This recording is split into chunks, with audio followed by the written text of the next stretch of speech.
ఒకటో సమూయేలు గ్రంథం 1వ అధ్యాయము 1వ వచనము మనం చూసినట్లయితే ప్రియులారా వాక్యము సెలవిస్తుంది.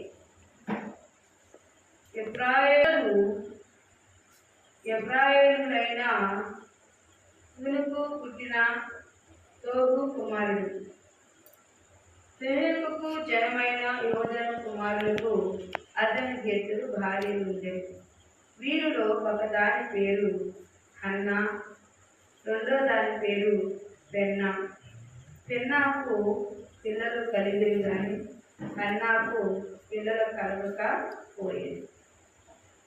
ఇతడు పిలుములోనున్న సైన్యం అధిపతులకు యెహోవా మొక్కుటకు బలి అర్పించడము ఏటాగా తన పట్టణమునకు విడిచి అచ్చడికి పోవచ్చు ఉండేది. అకాల మందు తెలుపుతున్న ఇద్దరు కుమారులను పూలిక పిలువను అని లేకన ఇద్దరు భార్యలు తీసుకొని ఏట అక్కడకు వెళుతూ ఉండేవాడు. దేవుని స్తోత్రం. హల్లెలూయా. దేవుని యందు ఆసక్తి భయభక్తులు కలిగి ఉన్నవాడు. ఇతనికి ఇద్దరు భార్యలు ఉండేవి. ఇద్దరు భార్యల పేరు కూడా ఒకరి పేరు అన్న, ఒకరి పేరు పెన్నా. వీరిద్దరూ కూడా ఆయన యందు ఆసక్తి కలిగి ఉండేవాడు. కానీ ఒక భార్యకి పిల్లలు లేరు. పిల్లలు లేనందున ఆవిడ చాలా అందరూ గుడ్రాలు అంటూ ఉండడం వలన ఆవిడ ఒక రోజు చాలా భయంకరమైన స్థితిలో మాటలు పడలేక ప్రవక్త సన్నిధికి వచ్చి మొరపెట్టుచూ ఉండేది. ఆవిడ మరణల గురించి మనం చూస్తే 2వ అధ్యాయము 5వ వచనములో మన విజ్ఞాపం ఇలాగ చేయదు, నా హృదయము యెహోవా యందు సంతోషించున్నది, యెహోవా యందు నాకు మహాబలం కలిగింది, నీ వంటి రక్షకుల బట్టి సంతోషిస్తున్నాను, నా విరోధులుగా నేను ఆశించబడుతున్నాను. యెహోవా పరిశుద్ధుడు దేవుడు ఒక్కడు లేడు, నీవు తప్ప మరి ఏ దేవుడు లేడు. హల్లెలూయా, హల్లెలూయా. ఈ హన్నా దేవుని సన్నిధిలో బలముగా ప్రార్థన చేస్తూ ఉంది. బలముగా ప్రార్థన చేస్తూ ఉంటే దైవజనుడు వచ్చాడు. దైవజనుడు అంటున్నాడు, మా ప్రార్థన చేసుకున్నావు కదా, మత్తులో ఉండిపోయావా ఏంటి అన్నాడు. లేదయ్యా, నేను మత్తులో లేను, ప్రాణం కథ పుచ్చుకున్నావేమో అంటున్నాడు. మరి దైవజనుడు వచ్చినా కూడా ఆవిడ దేవునితో పెరుగులాడుతుందే కానీ పట్టించుకోలేదు. ఎంతసేపుకి కూడా ఆవిడ ఆలోచన బయటికి చెప్పలేదు, కేకేసినా పలకలేదు. అప్పుడు అంటుంది, అయ్యా, దేవుని సన్నిధిలో నేను దేవునికి మొరపెట్టుకుంటున్నాను, నాకు పిల్లలు లేరు, మరి దేవుని నటిస్తారని ఆశ కలిగి ఉన్నాను. ఆయన ప్రార్థన చేసినప్పుడు నీ ఆశ నెరవేర్చిన కారణమే ప్రార్థన చేశారు. దైవజనం చేసిన ప్రార్థన దేవుడు కూడా నాకు గర్భాన్ని తెరిచాడు. గర్భఫలం వచ్చింది. ఒక మొక్కుబడి పెట్టుకుందట. ఏమనంటే, యెహోవా నన్ను ఎందుకు తీసివేయి, నా గర్భాన్ని పుట్టిన వారిని నేను నీకు నీ సన్నిధిలో గర్భం ఇచ్చేస్తాను, నీ సేవకి అప్పగిస్తాను అందట. అప్పుడు దేవుడు వాగ్దానాన్ని బట్టి చూస్తే దేవుడు అంటున్న మాట, ఆవిడ చెప్పిన మాట, పుట్టి మొదలు కానించి తల మీద కత్తిర వేయకూడదు అన్నారంట. ఇక అంటే జుట్టు కట్ చేయకూడదు. పుట్టిన కానించి ఎప్పుడైతే ఆ మాట అన్నారో అలాగే ఇచ్చేస్తున్నది. తల్లి ఏమనుకుంది అంటే, నా గర్భము తెరవడమే చాలనుకుంది. దేవుని స్తోత్రములు. హల్లెలూయా. సంవత్సరం మొదలుకొని సంవత్సరంకి వచ్చేసరికి తనకు కుమారుడు పుట్టాడు. కుమారుడు ఎందుకు సంతోషపడుతూ ఆనందముతో ఆ యొక్క భర్త అంటున్నాడు, మళ్ళా మనము కూడా మరి వెళ్దాం కాబట్టి రమ్మని పిలుస్తున్నాడు. నేను రాను, నా కుమారుడు పాలు ఇడిచేదాకా నేను ఎక్కడికి రాను, దేవుడి సన్నిధిలో ఈ బిడ్డ నేను అప్పచెప్పాలి అన్నట్టు. సరే అది నీ ఇష్టము అన్నదట. పెద్ద భార్యను తీసుకొని పిల్లలను తీసుకొని వెలుచున్నవాడు వచ్చి ఉన్నవాడు. కానీ మళ్ళా ఇక్కడికి వచ్చి ఎవరంటుంది, యెహోవా నా యందు మహాబలము కలిగి ఉండెను, నీ వంటి రక్షకుల బట్టి సంతోషిస్తున్నాను, నా విరోధులు నేను ఆశించుచున్నాను. యెహోవా వంటి పరిశుద్ధుడు దేవుడు అప్పుడు లేడు, నీవు తప్ప మరి ఏ దేవుడు లేడు. మన దేవుడు వంటి ఆశతత్వము లేదు. యెహోవే అనంత జ్ఞానపు దేవుడు, ఆయనే క్రియలు పరీక్షించేవాడు. ఇంకా అంత గర్వంగా మాట్లాడే వాడికి గర్వపు మాట నీ నోటికి రానియకుడి. చూసారా, ఇక్కడ గుడ్రాలు అయిన ఈ యొక్క గర్భాన్ని తెరిచేసరికి, ఈ బిడ్డను చూసేసరికి ఆవిడకి సంతోషము, ఆనందము. మరి మందిరంలోని నా దేవుడు చేసిన మేలుని గురించి చాలా సంతోషపడతా ఉంది. పిల్లలు ఆలోచించండి. మరి దేవుడు ఒక మాట అన్నాడు, వృద్ధాపులోకైనా గర్భం తెరవగలడు. వృద్ధాపులు ఎవరు తెరిచాడు?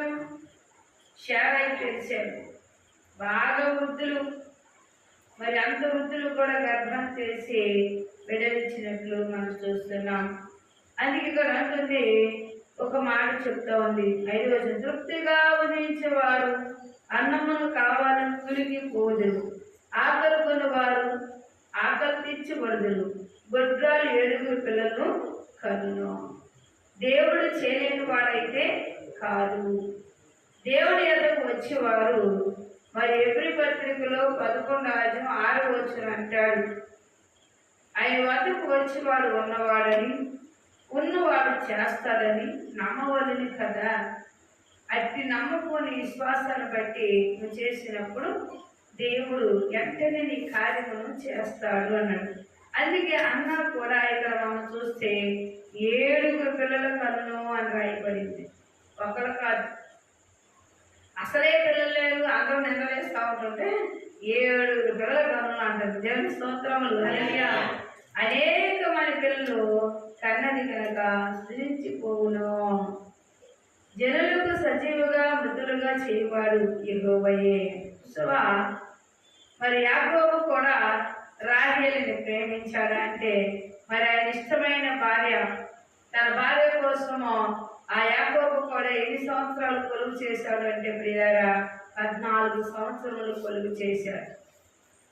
తన గర్భము మరి లేని తన కుమార్తె వాగ్దానం చూస్తే జబ్బు కండ్లుదని ఎవరు చేసుకోరని తన మామ వెంటనే యాకోబుకి వివాహం చేసినప్పుడు వెంటనే దేవుడు ఏం చేశాడు? గర్భం తెరిచాడు.